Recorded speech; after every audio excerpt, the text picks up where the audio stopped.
Presiden Prabowo gelontorkan dana 200 miliar untuk Timnas Indonesia. Emiliano Jonathan susul Miss Hilgers lebih cepat. Mereka pemain abroad Timnas Indonesia pekan ini. Vietnam alami nasib tragis jelang Piala AFF 2024. Push like di bawah, lanjut simak informasi selengkapnya sebagai berikut.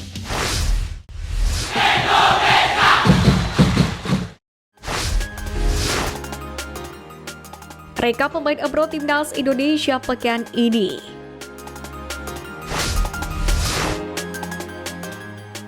Usai berjuang bersama Merah Putih di pertengahan November, para pemain pun sudah kembali memperkuat klub masing-masing, baik untuk pemain yang berkarir di dalam negeri maupun di luar negeri.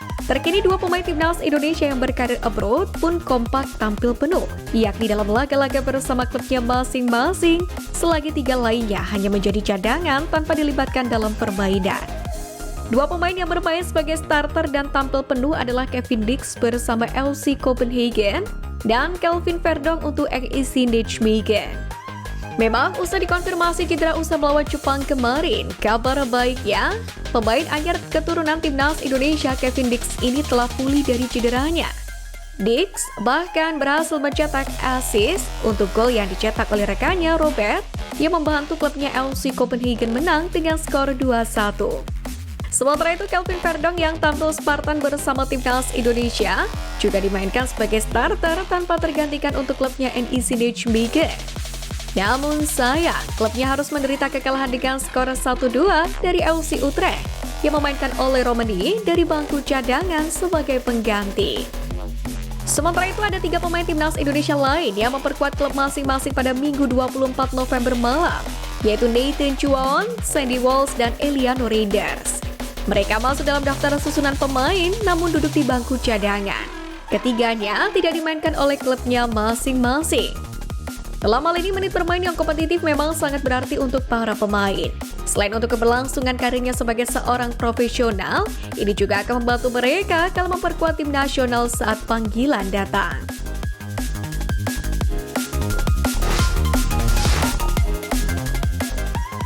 Vietnam alami nasib tragis jelang Piala AFF 2024.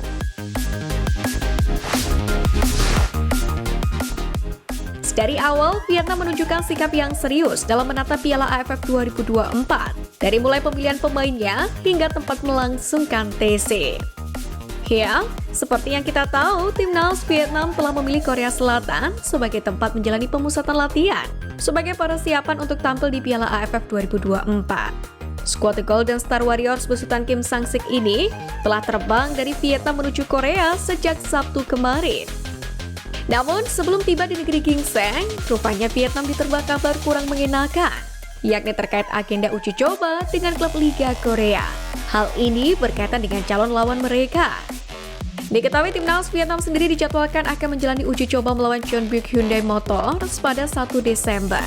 Namun demikian, tim lawan tidak akan menurunkan skuad terbaik. Pasalnya mereka tengah berjuang keluar dari zona degradasi K-League 2024. Karena memang performa tim ini tengah merosot. Inilah yang menjadi ironi, Timnas Vietnam datang ke Korea dengan skuad terbaik. Namun lawan yang diajak latih tanding justru menurunkan tim cadangan. Hal ini pula yang turut disesalkan oleh media lokal Vietnam, Soha.vn. Padahal tim asuhan Kim Sang-sik sendiri mengusung misi besar di turnamen Piala AFF 2024. Tak main-main, gelar juara merupakan target mereka. Sementara itu, mereka pun harus tergabung di grup B bersama Timnas Indonesia, Filipina, Laos, dan Myanmar. Khususnya untuk Timnas Indonesia, tentu ini akan menjadi momok tersendiri bagi skuad Kim Sang-sik. Pasalnya, masih kita ingat skuad The Golden Star Warriors selalu menelan kekalahan dalam beberapa pertemuan terakhir. Lalu akankah memori buruk itu kembali terulang untuk Vietnam?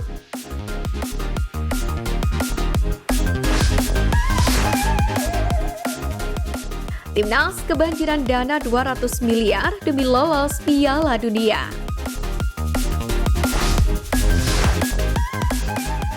Di bawah komando Erick Thohir sebagai ketum PSSI, seluruh stakeholder kini seolah kompak mau mendukung kemajuan sepak bola Indonesia, termasuk prestasi tim nasionalnya. Tak terkecuali dalam hal ini pemerintah.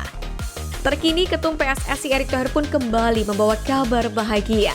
Pasalnya Presiden Prabowo Subianto disebutkan akan membantu pendanaan untuk kebutuhan timnas Indonesia sebesar lebih dari 200 miliar rupiah. Erick pun juga menyampaikan untuk surat bantuan pendanaan pun secara tertulis telah dikirim ke Presiden Prabowo dan juga Menteri Keuangan Sri Mulyani Indrawati. Memang terakhir saya dipanggil Pak Prabowo dan Pak Prabowo komit angka yang lebih besar lagi. Kalau kemarin 120 miliar rupiah, beliau bilang saya bisa bantu di atas 200 miliar rupiah. Demikianlah penjelasan Erick Thohir. Dengan dana segar tersebut, Erick pun berharap dapat membantu program jangka panjang untuk 2025, terutama untuk kualifikasi Piala Asia dan upaya menuju Piala Dunia.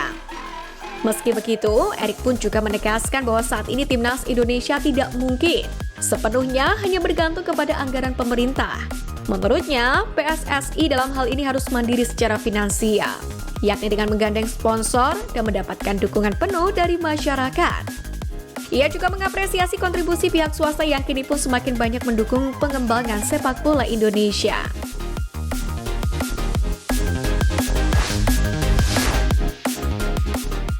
Miliano Jonathan susul Miss Hilgers lebih cepat.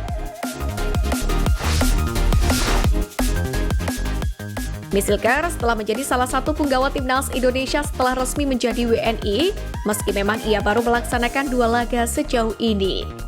Dia hanya absen pada jeda internasional November ini, ketika timnas Indonesia melawan Jepang dan Arab Saudi, karena mengalami cedera. Jika bugar, maka bek berusia 23 tahun ini pun diharapkan menjadi starter untuk tim asuhan Sintayong pada duel penting di kualifikasi Piala Dunia 2026.